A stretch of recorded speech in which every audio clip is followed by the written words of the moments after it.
Bienvenida a este sofá de consejo de redacción a Germán Valencia, él es docente del Instituto de Estudios Políticos de la Universidad de Antioquia. Y a Germán le damos la bienvenida a este sofá. Gracias por estar con nosotros, Germán, aquí. Madrugar en consejo de redacción, don Bernie, también se ubica. Nos reubicamos en esta sala. ¿Cómo para está, que podamos Germán? conversar Muy más buenos cómodos. días. Muy Bueno, bien, muchas profesor, gracias. hoy lo hemos invitado y a los televidentes porque vamos a hablar de un tema que sin duda hace parte de la agenda nacional y tiene que ver con el anuncio de los diálogos, ese acercamiento entre el gobierno nacional y también las disidencias. Hablamos de esta conocida como la segunda Marquetalia al mando de Iván Márquez. Recordemos que la fecha clave es el 24 de junio en Venezuela, donde se inicia todo lo que tiene que ver con estos diálogos y estos acercamientos. Profesor, ¿cómo explicarle a los televidentes que en Colombia hay un acuerdo de paz firmado en el año 2016 con las FARC y que en este momento estemos hablando nuevamente de un diálogo con las disidencias de las FARC? Pues, Sebastián, realmente es muy fácil. Existe un conflicto y un conflicto largo, y no solamente un conflicto armado en el país, sino que tenemos, al menos por la Cruz Roja Internacional reconocido, en estos momentos 8 conflictos armados entre los diversos grupos, incluso se pelean hoy en el país, y eso hace necesario la búsqueda de la paz.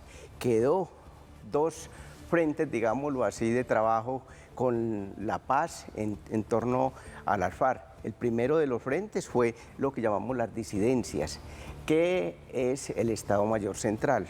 No se acogieron al proceso y por lo tanto se está negociando con ellos desde hace varios meses. El segundo, que inicia ahora, pero realmente inició fue en febrero con los acercamientos que llamamos nosotros acercamientos entre el gobierno y la segunda Marquetalia. Se dio unos acercamientos secretos, aunque se sabía que estaban en ellos, y a partir de allí empieza un proceso de acercamiento para la dejación de armas para el fin del conflicto. Y se hace precisamente, Sebastián, por una razón, porque unas de estas personas que estaban en el proceso de paz se salieron del proceso, no estaban de acuerdo por una razón, consideraban que había una traición al proceso y volvieron nuevamente a coger las armas. Bueno, profesor, usted deja entonces claridad, estas personas no estaban de acuerdo, pero entonces, ¿hasta qué punto cree usted que el gobierno nacional puede ceder para que estas personas ya sí estén de acuerdo y se sumen al bus de la paz?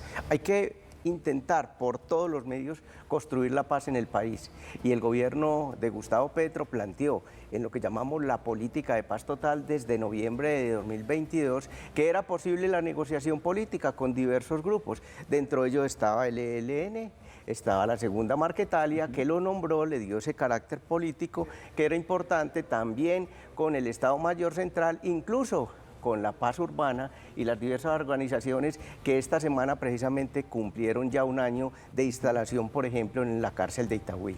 Profesor, pero ¿y si de pronto en este nuevo proceso de conversaciones que va a empezar hay quienes tampoco estarán de acuerdo con algunas cosas que ocurran allí, con algunos puntos, y entonces nacerían otros puntos diferentes a los del 2016, nacería entonces otro subgrupo de otras disidencias a este proceso y así nos la iríamos a pasar entonces de negociación en negociación? Pues ese es el riesgo que puede existir en todo proceso de paz. Ahora con el ELN, por ejemplo, tenemos también algunos grupos que siempre han existido como disidencias o también que se salen posteriormente del proceso. O sea que es muy normal en Colombia y en el mundo que se logre de una organización, por ejemplo, de 14.000 personas que fueron las FARC, que alrededor de unas 1.000 o 1.200 se haga. Es mucho mejor tener un 80, un 90% de la gente desmovilizada y haciendo parte de la sociedad civil que no el 100% en esas actividades, corriendo el riesgo siempre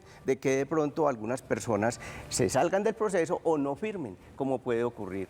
Ese es el riesgo que ocurre en la construcción de la paz. Profesor, ¿qué considera usted que pasó entonces o qué no se cumplió o qué quedó mal hecho en el acuerdo anterior del 2016 que hizo que 8 años después pues no haya pasado nada distinto y sigamos casi igual o tal vez peor?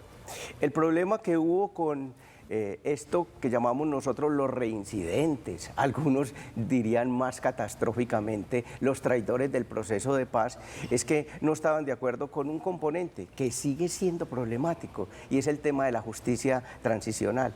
Recordemos que en esos momentos algunas de estas personas que se habían desmovilizado como Jesús Santrich o el mismo Iván Márquez se estaban en esos momentos cuestionando y se había dicho que irían a la cárcel. Se estaba pensando incluso en la extradición de ellos y vieron esa opción de tomar las armas, ¿sí?, porque consideraban que había dificultades en el tema de la justicia transicional que se tenía. Y hagamos una cuenta de estos. Llevamos ya casi 6 o 7 años en este proceso de paz. Ya el próximo año, dentro de 2 años, cumplimos los 10 años y hasta el momento mucha parte del proceso de paz, de ese acuerdo de paz, no se ha cumplido. El tema de agrario, por ejemplo, siempre hemos dicho que está muy limitado y que hasta el momento no hemos tenido avances significativos en temas de la reforma rural que se presentaba, de las políticas públicas que se tienen. Y eso llevó a que el presidente, precisamente hace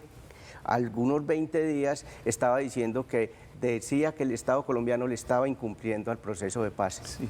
Pero también ha habido incumplimiento de parte de las FARC, pues porque se supone que era justicia, verdad y reparación y no se ha visto tal vez ninguna de las tres. Pues hay algunos aspectos que han tratado.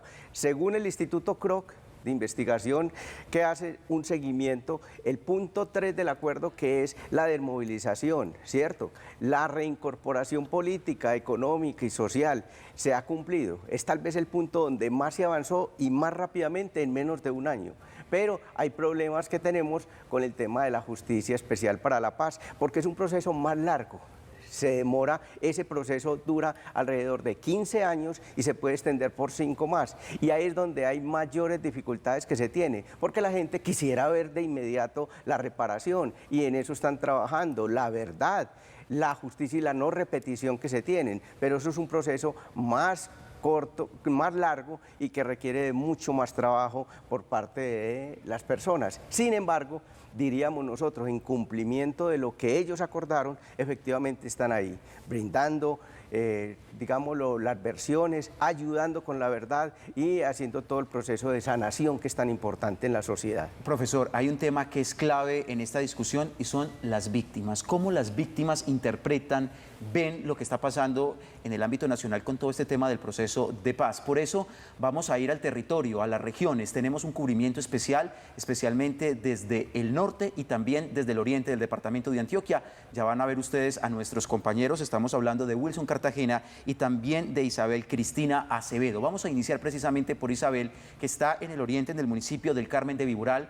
Habla con algunas de las víctimas. ¿Cuál es su postura? ¿Cómo ven en este momento lo que está pasando en el territorio nacional con estos acercamientos, estos diálogos entre el gobierno y las disidencias? Isabel Cristina, ¿qué tal? Buenos días. ¿Qué le dicen las víctimas?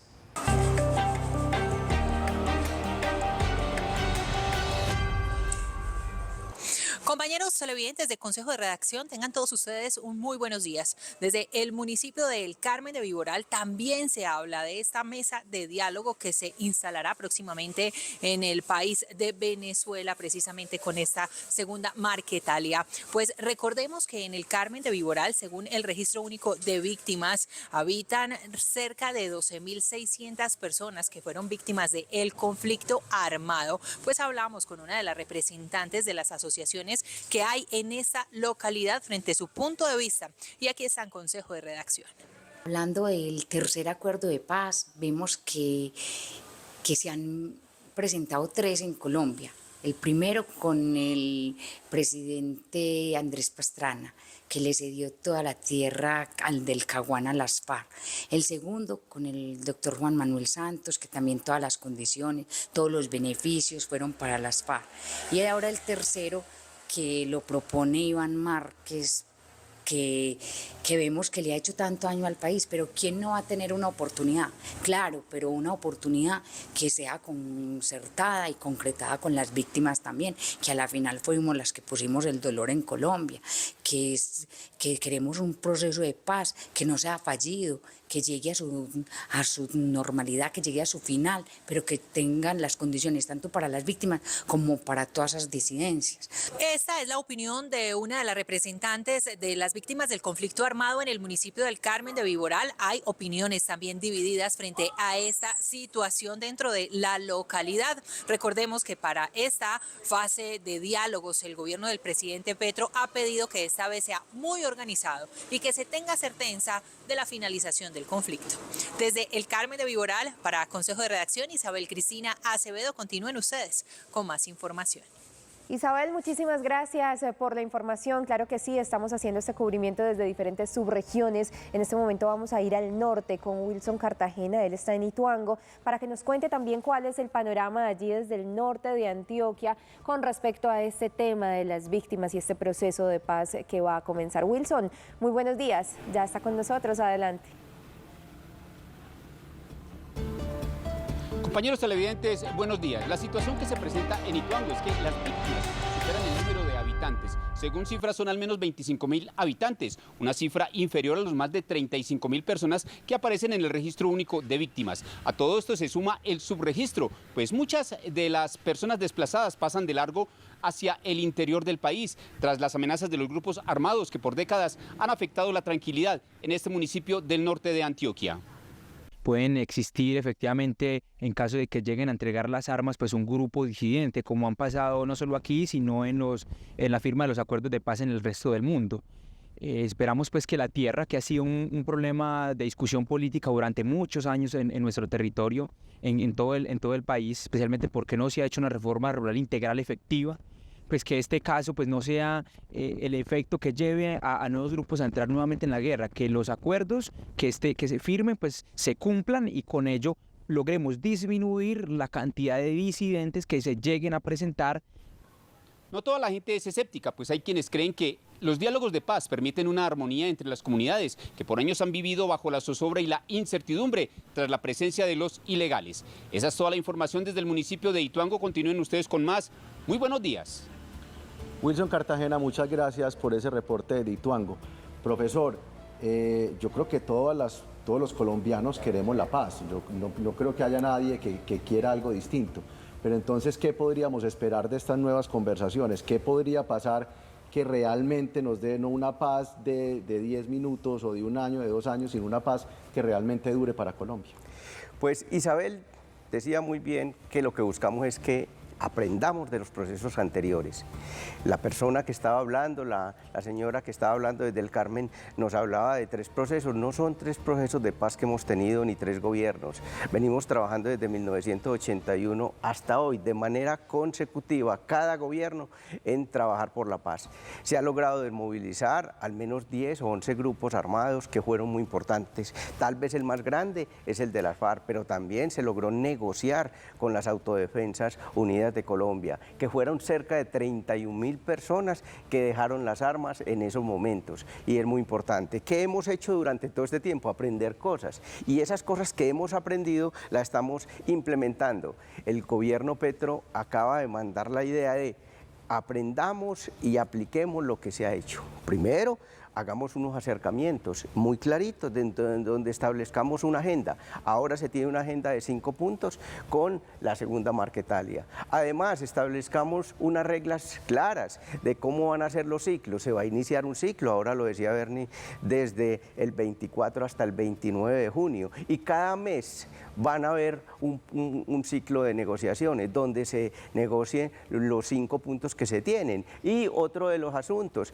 van ellos a ir acordando e implementando, porque tal vez uno de los aprendizajes que se está logrando con el ELN en este proceso. Metamos al centro a las víctimas. Yo creo que Isabel tenía una preocupación importante, y es cómo meter a las víctimas. De los 5 puntos que se tienen hoy con la segunda Marquetalia, el tercer punto es meter a las víctimas como un actor social colectivo con el que hay que trabajar. En general, yo creo que son muchos los aprendizajes que hemos tenido hasta el momento, y eso es lo que hay que hacer para poder no equivocarnos en esta tarea tan importante de construir la paz en el país. Profesor, yo tengo 2 preguntas puntuales. Una tiene que ver, ¿cómo analiza usted que sea Venezuela la sede o ese país garante en medio de estos acercamientos cuando tenemos ese contexto de lo que ocurre con el país vecino? Y lo segundo, la cifra que nos daba Wilson Cartagena es impresionante, cómo supera incluso la población del municipio, hablaba de más de 35.000 víctimas. ¿Cómo va el tema de reparación? Es que hablamos de diálogos, de acercamientos, de acuerdos, de derechos, pero ¿dónde quedan las víctimas? ¿Dónde está ese proceso de reparación y no repetición? Son dos asuntos que son complementarios y muy importantes. El primero de ellos es el tema de la comunidad internacional, que siempre que tiene que apoyar.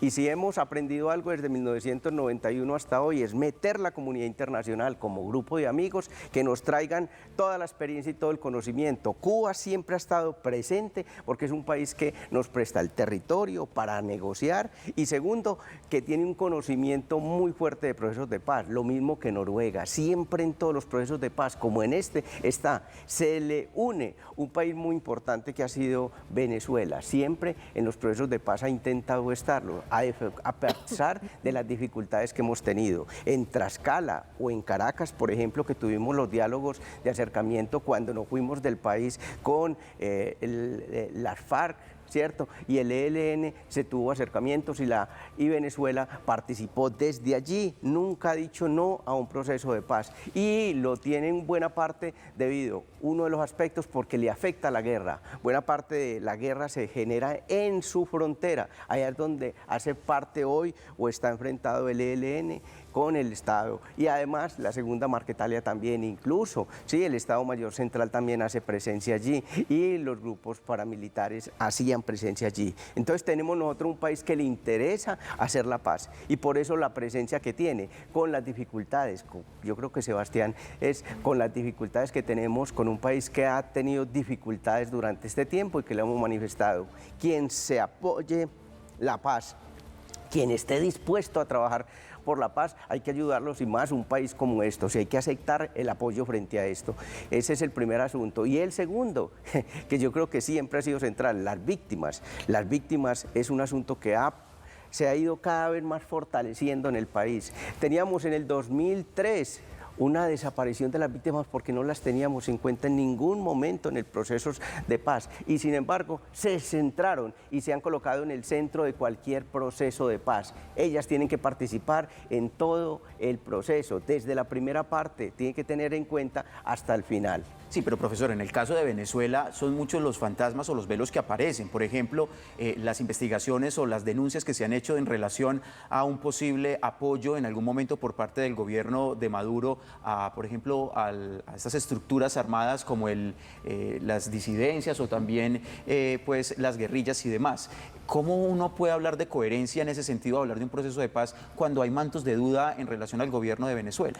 Por eso decía, y es que es importante que Venezuela participe, porque si tenemos dudas, sería muy bueno que tuviéramos un aliado, ¿cierto?, en este proceso y una persona que está involucrada y un país, ¿cierto?, y un gobierno que está involucrado en la guerra que hemos tenido. Por el contrario, debemos decirle, ojalá también en países, por ejemplo, como Ecuador, pudiéramos vincularlo si es que ellos estuvieran en este proceso. Entonces, tenemos que vincularlo. Hay dudas, pero los que van a negociar no es Venezuela y el gobierno venezolano. Los que van a negociar en estos momentos es el Estado colombiano, el gobierno colombiano y la segunda Marquetalia, que son un grupo que se designa allí para que... ¿Qué está haciendo Venezuela? Prestando un territorio para poder que se negocie, para poder que existan acercamientos, para poder que exista un espacio donde pueda haber más o menos claridad, donde hay seguridad, donde se presta toda la logística que es tan necesaria para poder que se negocie. Ahí no va a estar Venezuela metida mostrando sus intereses, que podría ser muy interesante en una negociación política, meter un país distinto. Y yo creo que Venezuela en algún momento tendrá que discutir ese asunto, si es que la guerra también que se da en ese país podría solucionarla. Eso es claro, lo que pasa es que sí, no deja de ser muy difícil entender que el apoyo internacional, hay dos países que se supone que están siendo garantes y son dos países dictatoriales. Entonces eso de todas formas le queda a uno como ¿por qué no países democráticos, sino dos países que están claramente reconocidos como dictatoriales. Pero sin embargo, pues habrá que esperar y esperar que todo salga bien por la paz de Colombia. Pero vuelvo otra vez a la pregunta, ¿qué podemos esperar o qué se supone que se va a negociar, que va a ser distinto a lo que se negoció con las FARC? ¿Y qué podría pasar diferente para que una persona que además, como Iván Márquez, estuvo en la negociación anterior y ahora está en una negociación nueva, para que no diga no estoy de acuerdo y vuelva otra vez a alzarse en armas con otro movimiento? Claro, esa es la esperanza, de que haya una negociación rápida. Tal vez una de las cosas que esperamos que cambie de este proceso con los anteriores es que se hable de un proceso que se le meta al acelerador. Por eso Oti Patiño, el alto comisionado de paz, en un comunicado esta semana nos decía que van a realizar al menos 5 procesos, digamos, los momentos de negociación, que van a durar alrededor de una semana, donde se van a discutir estos 5 puntos. Uno de esos puntos primeros es, digámoslo, el alistamiento de los territorios y de la sociedad para poder negociar, que es muy importante, preparar el terreno para poder reducir el conflicto y para poder que las ayudas puedan darse. Un segundo asunto es cuáles son esas transformaciones importantes en los territorios. Si se está hablando de una construcción de una paz territorial, en especial en esos municipios que son 65 que están afectados en estos momentos por el conflicto. También el tener a las víctimas como un actor social y sobre todo en las fronteras que se tienen, que es importante frente a eso. Finalmente, que pueda convivirse en paz. Realmente se tiene una agenda que no es para nada compleja, Bernie. No es para nada compleja en términos de lo que se busca. Lo que se busca allí, tal vez, y va a ser lo más difícil, es el asunto que tiene que ver con lo jurídico, y es las dificultades jurídicas que se tienen con este proceso de paz. Digamos, el acto legislativo primero del 2017 decía que si una persona había negociado con el gobierno y se había sometido, posteriormente tendría dificultades si vuelve a reincidir, y ahí es donde se tiene una de las dificultades que se tiene. Y otra que ustedes, yo creo que de alguna manera están planteando, y es cierta desconfianza con un actor armado que volvió a reincidir, que volvió otra vez a tomar las armas. Tal vez esos son los mayores problemas. Más que esa agenda, ¿cierto?, que se tiene y que se podría lograr, es dificultades para generar confianza en la población, en todos nosotros, de que eso sí va a funcionar, porque se han ido todas las preguntas en estos momentos. Profesor, pues eso es lo que esperamos todos los colombianos con estos 5 puntos que, como los han llamado, son desescalamiento del conflicto, territorios de paz, víctimas como sujeto transformador, condiciones de convivencia pacífica, también implementación y verificación. Recordemos que este primer ciclo comienza entonces el 25 de junio y vamos a estar muy atentos a los avances para contarles que ojalá todo termine en lo mejor para Colombia y para los colombianos. Profesor Germán Valencia, docente del Instituto de Estudios Políticos de la Universidad de Antioquia, gracias por acompañarnos en Consejo de Redacción para aclarar todas estas inquietudes. A usted, Catalina, muchas gracias por la invitación en esta construcción colectiva que tenemos que tener de la paz y en este diálogo ciudadano que siempre debe haber frente a ese bien tan importante. Muchas gracias, Sebastián y Bernie, por la invitación, y a todos los que nos siguen en este momento en Teleantioquia, gracias por estar acá. Muy bien.